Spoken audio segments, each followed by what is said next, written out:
pessoal, este é o Domingão do Carlão. Muito obrigado pela sua audiência. Hoje a gente tem um programa especialíssimo.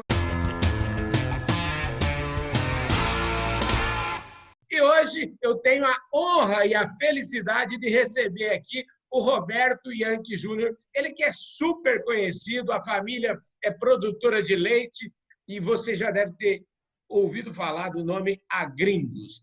Então, eu queria, antes de fazer mais apresentações, agradecer sua presença aqui no nosso Domingão, viu, Roberto? Carlão, o prazer é meu, uma honra estar aqui com vocês e a gente poder conversar um pouco sobre agronegócio.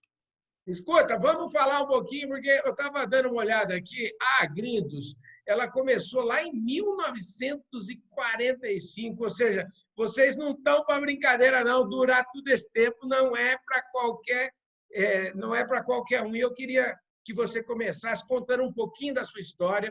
Eu sei que o Roberto, gente, vocês estão vendo aí, ele é super jovem, tem 56 anos apenas, mas já trabalha lá na Agrindos há mais de 30, né, Roberto? Pois é, Carlão, eu sou nascido aqui na fazenda, assim como meu pai também morou como criança aqui na fazenda. A Agrindos é de 45, já como uma empresa, foi formada como uma empresa agropecuária, como SA. Esse SA nos deu uma sobrevida grande, porque nas reestruturações societárias de uma SA, os sócios não têm terras, eles têm ações, eles têm papéis. Então, isso já é um meio caminho andado para a questão da sucessão, para não virar um problema de dizer aquele pedaço é meu, aqui ninguém tem um pedaço, aqui cada um tem papéis. Então, eu já diria que essa é uma ótima alternativa para a questão das sucessões. É profissionalizar uma empresa na forma de SA e essa empresa ser proprietária das terras, né? Eu digo isso porque as terras, diferente dos negócios urbanos, do setor secundário e terciário, uma fazenda, quando termina o negócio, ela tem um grande patrimônio em terras. E na cidade, uma indústria, um comércio, quando termina, ou vira sucata ou vira salas vazias, né? Então, as pessoas preservam muito mais o negócio urbano do que o negócio rural. Então, acho importante que o modelo, né, da propriedade das terras seja muito bem estruturado. Aqui foi. Então, meu pai veio trabalhar aqui como agrônomo em 1960. A Agrindos já tinha uma produção agroindustrial, quer dizer, já transformava produtos aqui dentro da fazenda, inicialmente fazendo caseinato de cálcio do leite para a indústria farmacêutica, fazendo também melado de cana para tônico para a indústria farmacêutica. Nos anos 60, nós tivemos uma indústria de queijos aqui na fazenda, queijo Agrindos, era muito bom, um queijo prato.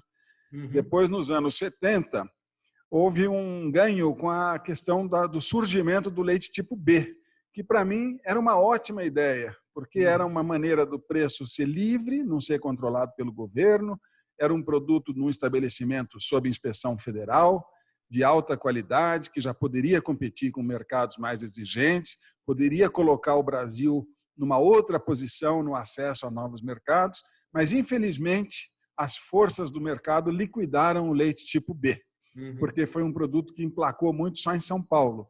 Então, o leite B hoje não existe mais no Rispoar, né? Ele foi excluído.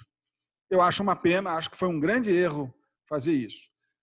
Mas aí surgiu o leite longa-vida, lá em 1975, e o longa-vida foi se fortalecendo, e se tornou o grande drive do mercado, né? E acabou enfraquecendo as posições do leite B. Naquele momento, e principalmente em 1994, lá com o Plano Real, os custos aumentaram demais, aquela questão da taxa de câmbio e da questão da mão de obra e tal. Então, nós resolvemos, naquele momento de crise, investir numa operação de leite A, que acabou sendo lançada em 1998, numa parceria, e aí, em 2007, nós lançamos a marca Lete. Então, basicamente, essa é a nossa história. A nossa filosofia tem sido sempre tentar agregar valor ao que a gente faz, tentar ser mais intensivo por hectare, com produtividade, tentar agregar valor com genética, com o bom uso dos efluentes, né? E com outras atividades que a gente possa mitigar o principal risco do negócio agropecuário, que, na minha opinião, é o câmbio. sabe? Uhum. Quando a gente fala em leite, o nosso produto ele custa em dólares e é vendido em reais para o mercado doméstico. Então, nós plantamos laranja aqui. O que a laranja tem de diferente? Ela é tão intensiva quanto o leite em faturamento por hectare, mas ela custa em reais, porque o grande custo dela é frete, o grande custo é mão de obra de colheita, né? E o contrato de venda dela é em dólares. Então, a laranja ela traz um equilíbrio com relação à questão cambial, que, na minha opinião, é o grande calcanhar de Aquiles do agronegócio.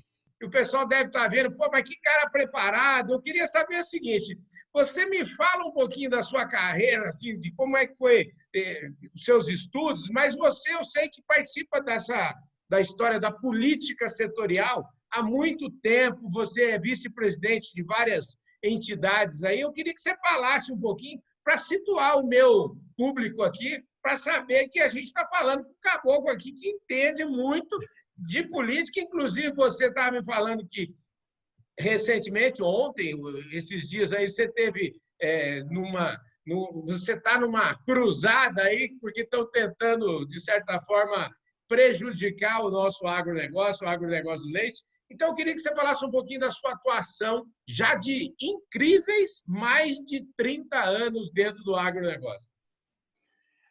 Carlão, eu sou engenheiro agrônomo, formado em 1985, e desde 86 eu já comecei nessa política classista, fui conselheiro da Associação Brasileira dos Produtores de Leite, na época era Leite B, e depois fui logo vice-presidente da Leite B, que depois se tornou a Leite Brasil, né? Uma associação que existe desde 72. Eu faço parte também do Conselho Superior do Agronegócio da Fiesp, como conselheiro. Isso. Tenho uma cadeira na Câmara Setorial do Leite, aqui no Fórum Paulista da Agropecuária. Sou vice-presidente do Fundecitrus, que é o Fundo de Defesa da Citricultura, né? E sou, mais recentemente, vice-presidente da Abraleite, que é a nova Associação dos Produtores de Leite, que agora está incorporando, inclusive, a Leite Brasil, e para tentar unificar essa força, né? O produtor não sabe a força que tem, né?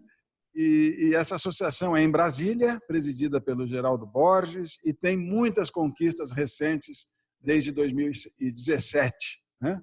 E eu acredito que seja um projeto muito interessante para o produtor de leite, que tem toda essa dificuldade, né, de estar com um produto que está muito esparramado pelo Brasil inteiro, com pequena escala, não tem acesso à exportação, né? Hoje ele participa desses custos do dólar, mas ele é um produto de consumo doméstico, né? Então o leite precisa de suporte, né, dos seus produtores. O leite, afinal de contas, eu posso te perguntar, ele é um bom negócio para o produtor? Como é que você enxerga o negócio leite? Olha, Carlão, eu acho que todos os negócios podem ser bons, sabe? Eu não vejo diferença. Por exemplo, o leite é um produto que você pode produzir 30, 40, 50 mil litros de leite por hectare ano. Então, não necessariamente uma pequena propriedade tem que ser um pequeno produtor, né? Aqui, por exemplo, produzimos 40 mil litros por hectare ano. Se você colocar num preço médio CPEA, isso aí dá um faturamento de mais de R$70 mil por hectare ano, certo? Quando a gente compara isso com soja, né, vamos dizer, produzindo 60 sacos de soja a R$100, são R$6 mil por hectare ano de faturamento. Tudo bem que agora extrapolou um pouco aí com 170. Mas é difícil comparar, né? Quer dizer, o leite, se ele tiver uma margem aí de 6, 7%, ele já dá um faturamento superior ao faturamento bruto da soja, né? Então, mas é claro que o desafio é muito grande, é um negócio complexo, né? Então, o leite, ele não é fácil. Eu acho que ele é uma atividade mais complexa que outras coisas. Obviamente, para isso ser bom, a gente tem que ter bons números, né? Bons índices de produtividade por vaca, por hectare. O principal é por hectare, mas especialmente a gente precisa ser um muito bom agricultor. Quem é um bom produtor de leite é o bom agricultor. Por quê? grande parte do resultado do leite está na forma como você produz os alimentos, com que qualidade, com que estabilidade e com que quantidade, né? E pouca gente é bom agricultor. Agora, vocês aí na Agrinos têm um chefe de agricultura que é um espetáculo, né? Pois é, nós temos a sorte de ter meu pai, que é agrônomo também, que está com 82 anos, mas muito ativo, né? Que faz aqui a nossa produção de agricultura aqui e com muita eficiência. Então, a gente consegue dominar bem esse negócio. O leite tem uma vantagem grande. Ele tem todos os efluentes produzidos por um rebanho de leite. Então, tem muito efluente sólido, muito efluente líquido. Você alimentar as forragens para o gado com esse esterco retorna para o rebanho retorna os efluentes. Então, de forma nenhuma, o leite precisa ser encarado como um poluidor do meio ambiente, ou a vaca como um vilão, ou um agente neutro do meio ambiente. A vaca é um verdadeiro contribuinte do meio ambiente. Ela é virtuosa nesse aspecto de sustentabilidade ambiental, porque a gente pode fazer reuso de 100% da parcela líquida gerada nos efluentes de uma instalação de leite e também 100% da parcela sólida. Eu queria entender um pouquinho o tamanho da Agrinos, como é que ela funciona, o que ela... Eu vi que vocês têm instalações super modernas, a gente está falando do leite, e se por um lado, vamos dizer, tem todo esse faturamento por hectare, por outro lado, eu imagino que o consumo de capital deva ser grande também, de investimento para poder. Então, eu queria... nada é muito... Como é que fala? Tudo na vida tem seu preço, né? Exatamente. Como se diz, não existe almoço grátis. Pois é, verdade, verdade. Bom, aqui a gente, então, produz leite em 25% da área, e aí eu estou considerando, então, a área de agricultura que a gente usa para fazer forragens. Essas forragens a gente produz de forma intensiva. Muitas dessas áreas com pivôs centrais. Esses pivôs centrais trabalham com uma taxa de injeção de fertilizante líquido, de esterco líquido, que foi separado do esterco sólido no nosso sistema de separação de dejetos, e ele participa lá com 10%, 15% da taxa de injeção de água. E nós temos um pivô que trabalha exclusivamente com a parcela líquida do esterco. Então, a gente usa muito bem esse recurso natural de fertilizante orgânico, né, no sistema. Depois nós temos uma produção de laranja que toma mais ou menos 40% da área. Também é uma produção muito intensiva, 100% irrigada e fertirrigada, com bombas de injeção. E depois nós temos pecuária de corte, e eu costumo dizer, é muito simples, a pecuária de corte ela está em todas as áreas que não podem ser agricultura, sabe? Então, a agricultura na parte mais plana, a laranja na parte intermediária, e aonde não dá para fazer nada, vira pecuária de corte. E nós terminamos esses bois de forma intensiva. Então, temos aqui um confinamento de boi, temos uma fazenda de criação de animais de produção de corte no Mato Grosso do Sul, lá em Camapuã. Trazemos bezerros para cá, bezerros, machos e fêmeas. As fêmeas são utilizadas num projeto de barriga de aluguel, de receptoras de embrião. Nós produzimos muita genética, fazemos aqui um leilão anual de genética de holandês. Nós sempre fomos pioneiros em ferramentas da reprodução, tanto aí nos marcadores moleculares, na transferência de embriões, na fertilização in vitro, agora nas provas genômicas. Todos os animais nossos são genotipados, né? Então, a gente também consegue agregar valor por litro de leite com a venda de genética, né? E temos essa outra atividade que é o laticínio, que está depois da porteira da fazenda, que é a forma que a gente encontrou de agregar valor à nossa marca e aos diferenciais que a gente consegue fazer aqui na fazenda com a rastreabilidade que o leite tipo A permite. Temos também uma produção de frango. O frango ele serve para ajudar aqui a fertilização, parte orgânica da produção de laranja, né? É um complemento do que a gente faz. Rapaz, você falou em leite, eu já ia esquecendo aqui. Olha, em homenagem ao trabalho de vocês, eu separei aqui, ó. Olha só, gente, eu adoro leite A. E eu acho que eu já consumi o leite B de vocês lá na década de 70 e agora eu estou consumindo o leite A aqui, o LET A2. E eu fui criador, sabe? Não sei se você sabe, mas eu fui criador de gado zebu, de gado gir. E esse termo A2 era bastante. A gente falou e refletiu muito sobre isso. E aí, eu queria voltar um pouquinho no assunto de sucessão, porque outro dia recebi um vídeo maravilhoso aí de umas moças bonitas falando de fazenda, fazenda bonita, e um papo super agradável, super top de linha. E eu falei, vou trazer essas moças ainda para falar aqui no Fala Carlão. Mas eu descobri que essas moças são suas filhas. Enquanto eu tomo o meu leitinho Lete aqui A2, eu queria que você explicasse um pouquinho como é que surgiu essa história. Bom, como a gente comentou, né, a questão da sucessão em fazendas, ela é bastante desafiadora, né, por causa da questão patrimonial.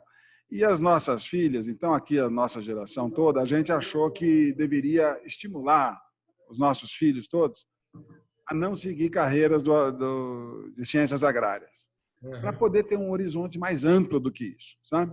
Poder olhar o mundo, olhar outros negócios. As meninas foram morar em São Paulo, uma acabou fazendo direito, a outra acabou fazendo publicidade, a outra administração de empresas, e foram trabalhar em outras áreas, foram olhar outros negócios e tal. E a mais velha, a Thaís, que fez direito, acabou pedindo para voltar para a fazenda na área comercial, por uma questão de experimentar a questão comercial. E para nós isso foi muito bacana, porque foi uma vontade própria dela, depois de olhar para o mercado e ver, olha, eu tenho uma oportunidade lá na empresa que é da família, mas para trazer benefícios numa coisa nova, né, num desafio novo, que é a questão do comércio, para nós, que era extremamente importante no lançamento da marca. E a minha segunda filha, depois de uns 2, 3 anos, que fez publicidade, acabou encarando todo o projeto de marketing e de comunicação da nova marca, dessa questão do leite A2, que foi o diferencial que a gente conseguiu, e foi muito interessante. Sabe? Como é que foi Porque o leite A2, na verdade, você está falando dos animais. As vacas têm que ser genotipadas para saber se as vacas produzem um leite A2 ou não. É exatamente isso? E aí vocês descartaram as vacas que não eram A2? Como é que é essa história? Me conta um pouquinho. O A2, Carlão, o A2 uma situação interessante. Ela, há mais ou menos uns 25 anos passados, lá na Nova Zelândia, os pesquisadores descobriram que tinham algumas vacas que não tinham sofrido aquela mutação genética que ocorreu naturalmente na domesticação da vaca lá há 5.000 anos. E as vacas originais tinham a beta-caseína A2 e a mutação foi que surgiu uma beta-caseína A1, que é só um aminoácido numa cadeia lá diferente. E quando tem esse aminoácido A1, caseína A1, ela produz um composto orgânico chamado beta-casomorfina, de 7 aminoácidos. É um peptídeo de difícil digestão pelo ser humano. E quando nós éramos mais jovens, os nossos avós, quando não podiam tomar leite de vaca, eu me sinto mal com leite de vaca. O que ele faz? A recomendação, toma leite de cabra. Por que tomar leite de cabra? Porque é A2A2. Assim como o leite da mulher também é A2A2, da búfala, né?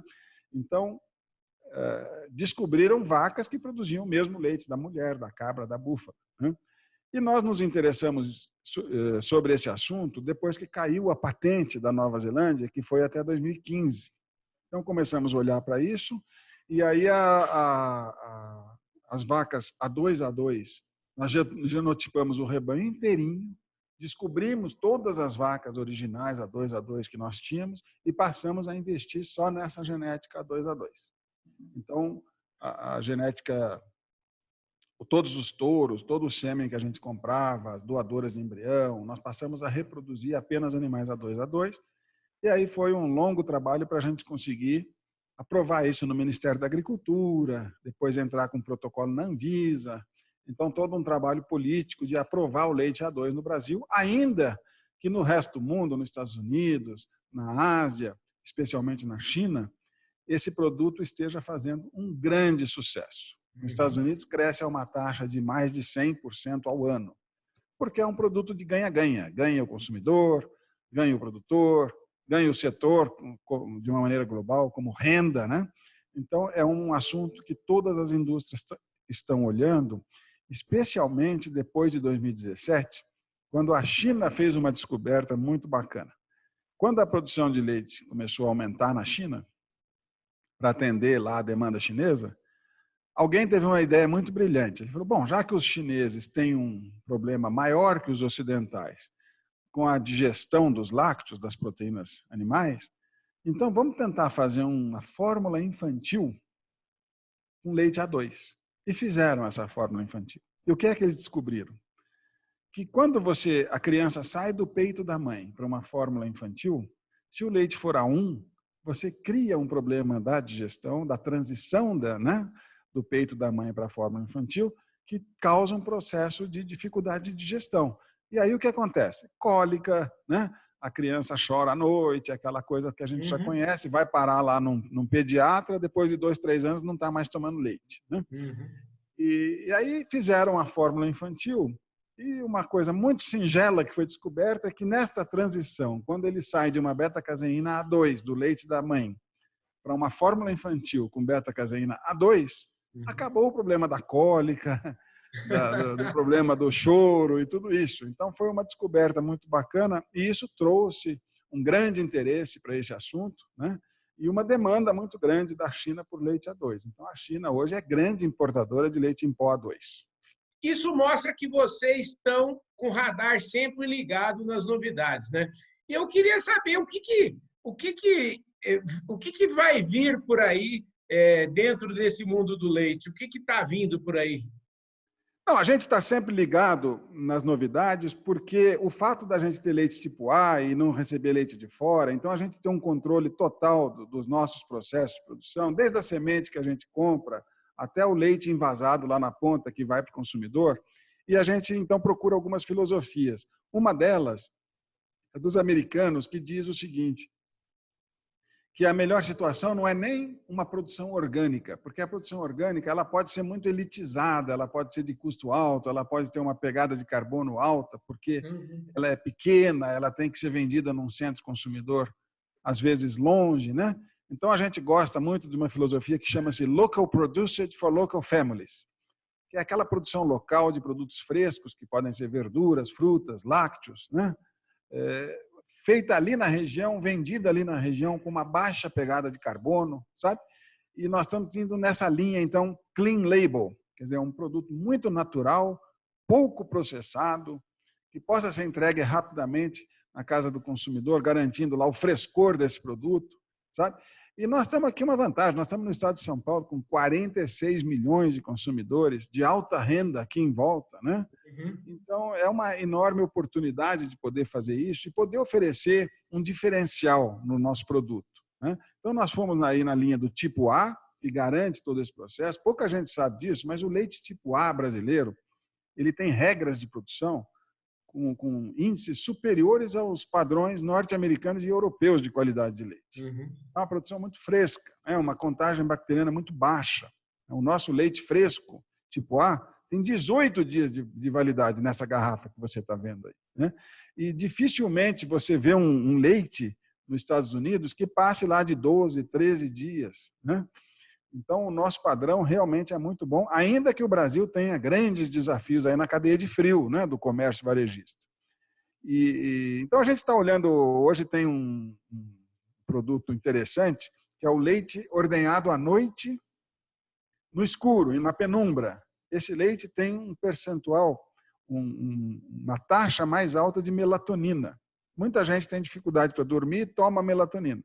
Você poderá tomar melatonina natural em um leite que tem um teor mais alto de melatonina. Isso já é Quando é que uma eu vou patente... poder comprar esse leite aí? É esse que eu quero. Então, esse é uma coisa interessante. E quem é que pode fazer isso? Quem tem controle sobre a origem do produto. Então, eu acho que a palavra do momento, inclusive nessa questão de segurança alimentar aí, da pandemia, que entrou muito em moda, né, das zoonoses e tudo isso, a palavra do momento chama-se rastreabilidade, né?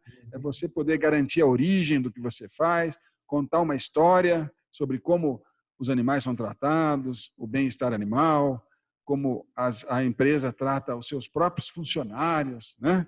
Qual é o propósito dessa empresa. Então, tudo isso passou a ter uma importância muito maior e é esse ponto que a gente foca. Se você olhar a nossa embalagem aí, ela já tem 4 certificações de bem-estar animal, ela tem uma certificação do leite A2, de produto kosher da comunidade judaica, nós temos um selo verde do Estado de São Paulo de boas práticas socioambientais, né? Nós temos agora na embalagem nova um selo de logística reversa para a questão das embalagens. A nossa embalagem é 100% reciclável. Você sabe que uma coisa que me chamou a atenção na gôndola, até comentei com a minha mulher, eu falei, gente do céu, eu peguei o litro, porque eu adoro essas garrafinhas de vidro, e eu achei que era uma garrafa de vidro, com certeza. Eu peguei isso aqui, porque, olha, show de bola, vocês estão de parabéns, viu? Essa garrafa ganhou um prêmio também de embalagem, ela é a primeira garrafa PET nesse segmento que não tem aqueles vincos de reforço da embalagem. Os vincos estão no fundo, sabe? É uma tecnologia nova. Então, ela parece de vidro, mas o propósito dessa embalagem é a transparência total. É a gente mostrar o que a gente está fazendo, mostrar o produto, sabe? É linda, linda, linda, linda. Isso faz parte da comunicação aí.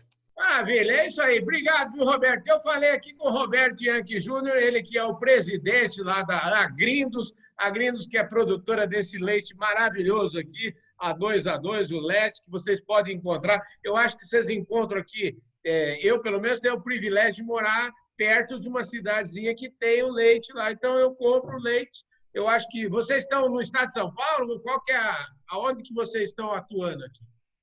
Nós estamos em Descalvado, né, no estado de São Paulo. Nós estamos hoje em 160 cidades. Nós estamos nas capitais, nós estamos lá em Manaus, nós estamos em Salvador, em Brasília, em Goiânia. O leite vai refrigerado para lá, né? Olha só que bacana. Estamos em Florianópolis, no Paraná, mas basicamente nós estamos na maioria das grandes cidades do estado de São Paulo e na capital. Que futuro que você enxerga para o negócio leite? Que perspectiva que você vê de crescimento para o Brasil e para esse negócio especificamente? Olha, Carlão, uma coisa interessante, né? Nós estamos vivendo hoje uma crise inédita por causa da pandemia, com essas questões do custo, especialmente do milho e soja, né? Quando a gente olha para as proteínas animais, a gente vê que o porco, o frango, o boi, eles têm um hedge natural da exportação. O leite ele está convivendo com esse custo do milho e da soja, e as pessoas estão muito assustadas porque a gente tem o impacto do custo, mas não tem o efeito da exportação, porque o nosso consumo é todo doméstico. O Brasil é o único país do mundo que tem 200 milhões de hectares de terras de pastagens degradadas, que a soja pode entrar, fazer a conversão para a agricultura e multiplicar por 2 ou por 3 a nossa atual produção de soja, né? E se a soja fizer isso, a soja e o milho, nós vamos alavancar o boi, porque você entrar com boi numa pastagem convertida para a agricultura, num projeto de integração lavoura-pecuária, é a melhor coisa que pode acontecer para a pecuária.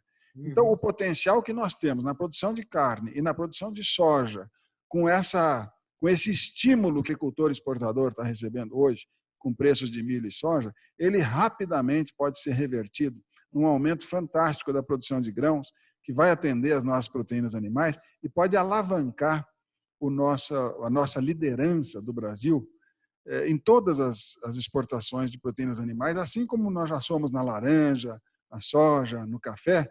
Mas o leite, o Brasil é o terceiro maior produtor mundial, atrás dos Estados Unidos e da Índia. Não tem um outro país que tenha essa capacidade de reconversão que o Brasil tem nas áreas de pastagem. Então, eu vejo com muito otimismo até essa situação do câmbio e dos custos de milho e soja que estão acontecendo hoje.